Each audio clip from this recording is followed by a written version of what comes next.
Number 1। Mukesh Ambani Bharat के सबसे प्रभावशाली और अमीर उद्योगपतियों में से एक हैं, जो रिलायंस इंडस्ट्रीज लिमिटेड के चेयरमैन और मैनेजिंग डायरेक्टर के रूप में काम करते हैं। उनका जन्म 19 अप्रैल 1957 को एडन, आज के यमन में हुआ था। वे प्रसिद्ध उद्योगपति धीरूभाई अंबानी के बड़े पुत्र हैं, जिन्होंने रिलायंस की स्थापना की थी। मुकेश अंबानी ने मुंबई से स्कूलिंग के बाद इंस्टीट्यूट ऑफ केमिकल टेक्नोलॉजी से केमिकल इंजीनियरिंग की पढ़ाई की और बाद में स्टैनफोर्ड यूनिवर्सिटी में MBA शुरू किया, लेकिन पिता के बिजनेस में हाथ बटाने के लिए बीच में ही वापस आ गए। उनकी नेतृत्व में रिलायंस ने पेट्रोकेमिकल्स और रिफाइनिंग से आगे बढ़कर telecom, retail, digital services, media और ग्रीन एनर्जी तक अपना विस्तार किया। 2016 में लॉन्च हुआ जियो प्लेटफॉर्म्स भारत के टेलीकॉम क्षेत्र में क्रांति ले आया, जिससे डेटा सस्ता हुआ और करोड़ों लोग इंटरनेट से जुड़े। साथ ही रिलायंस रिटेल देश की सबसे बड़ी रिटेल चेन में से एक बनी, जिसका नेटवर्क हजारों शहरों तक फैला है। रिफाइनिंग के क्षेत्र में जामनगर का रिलायंस रिफाइनरी कॉम्प्लेक्स दुनिया के सबसे बड़े कॉम्प्लेक्सेस में माना जाता है। मुकेश अंबानी का निवास अंतिलिया, मुंबई में स्थित है, जो दुनिया के सबसे महंगे प्राइवेट घरों में गिना जाता है। उनकी पत्नी नीता अंबानी एक समाजसेवी और शिक्षा प्रयासों में सक्रिय हैं और वे रिलायंस फाउंडेशन के माध्यम से स्वास्थ्य, शिक्षा और ग्रामीण विकास में योगदान देती हैं। आमदनी की बात करें तो मुकेश अंबानी की कुल संपत्ति 2025 के आसपास लगभग $110 बिलियन के करीब मानी जाती है। उनकी आमदनी का मुख्य स्रोत रिलायंस के शेयर्स, डिविडेंड्स और विभिन्न इन्वेस्टमेंट्स हैं। वे कई वर्षों से एशिया के सबसे अमीर व्यक्तियों में शुमार होते रहे हैं। बिजनेस के साथ साथ वे टेक्नोलॉजी, डिजिटल इंडिया और रिन्यूएबल एनर्जी पर भी जोर दे रहे हैं, जिससे रिलायंस को भविष्य के लिए तैयार किया जा सके। नंबर 2। गौतम अडानी भारत के सबसे बड़े उद्योगपतियों में से एक हैं और अडानी ग्रुप के संस्थापक एवं अध्यक्ष हैं, जो बंदरगाह, लॉजिस्टिक्स, ऊर्जा, हवाई अड्डे, सौर ऊर्जा और अन्य क्षेत्रों में काम करता है। उन्हें 24 जून 1962 को अहमदाबाद, गुजरात में जन्म हुआ था। उन्होंने स्कूल के बाद कॉलेज बीच में ही छोड़ दिया और 1978 में मुंबई में डायमंड यानी हीरा छांटने का काम शुरू किया। इसके बाद अपने भाई के प्लास्टिक कारोबार में शामिल होकर व्यापार की शुरुआत की और 1988 में अडानी ग्रुप की स्थापना की। धीरे धीरे उन्होंने अपना व्यापार भारत और विश्व के कई देशों में फैलाया और अडानी समूह को भारत के सबसे बड़े आधारभूत ढांचे यानी इंफ्रास्ट्रक्चर कंपनियों में से एक बनाया। आज वे भारत के सबसे अमीर व्यक्ति में शामिल हैं और वैश्विक स्तर पर भी शीर्ष अरबपतियों में गिने जाते हैं। उनकी संपत्ति यानी नेटवर्थ, शेयर बाजार, निवेश और अडानी समूह की कंपनियों के मूल्यों के हिसाब से बदलती रहती है।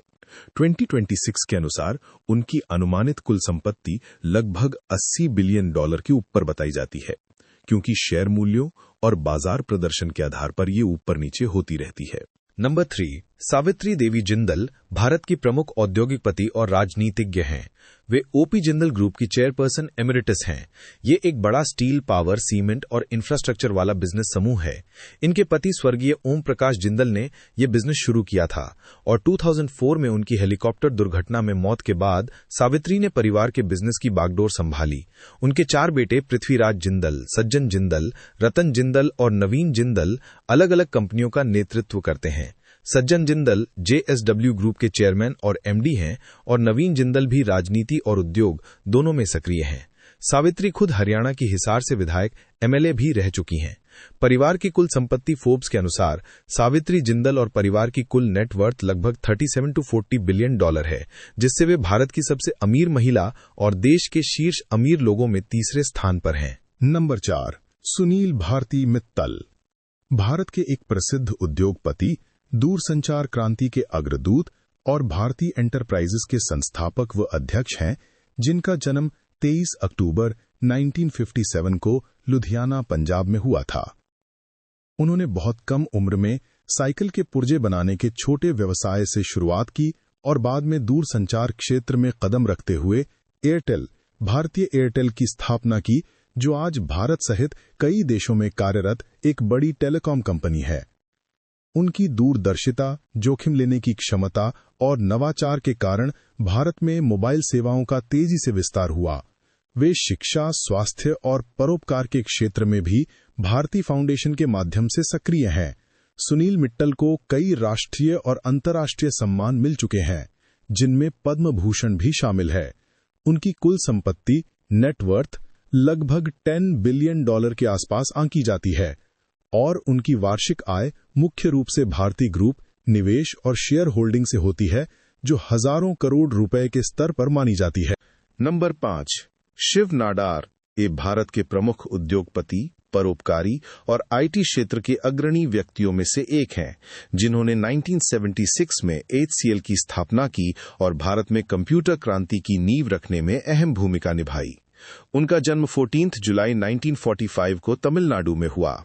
उन्होंने PSG कॉलेज ऑफ टेक्नोलॉजी से इंजीनियरिंग की पढ़ाई की और अपने नेतृत्व में HCL को एक छोटी कंपनी से वैश्विक IT दिग्गज बनाया, जो आज कई देशों में सेवाएं देती है। वे शिक्षा और समाज सेवा के लिए भी प्रसिद्ध हैं और शिव नाडार फाउंडेशन के माध्यम से SSN कॉलेज, विद्या ज्ञान स्कूल जैसे संस्थान चलाते हैं।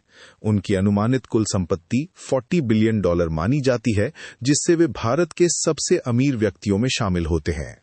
नंबर 6, राधा किशन शिव किशन दमानी भारत के सबसे सफल वैल्यू इन्वेस्टर्स और रिटेल उद्यमियों में से एक हैं, जो डी-मार्ट एवेन्यू सुपरमार्ट्स लिमिटेड के संस्थापक हैं।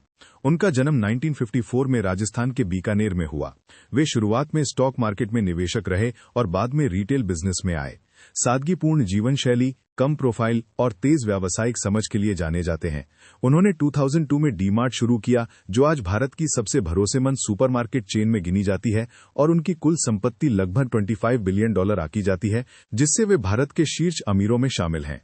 उनकी आय का मुख्य स्रोत डी-मार्ट में उनकी बड़ी हिस्सेदारी, डिविडेंड और शेयर वैल्यू है और वे लंबे समय से स्टॉक मार्केट में सफल निवेशों के लिए भी प्रसिद्ध हैं।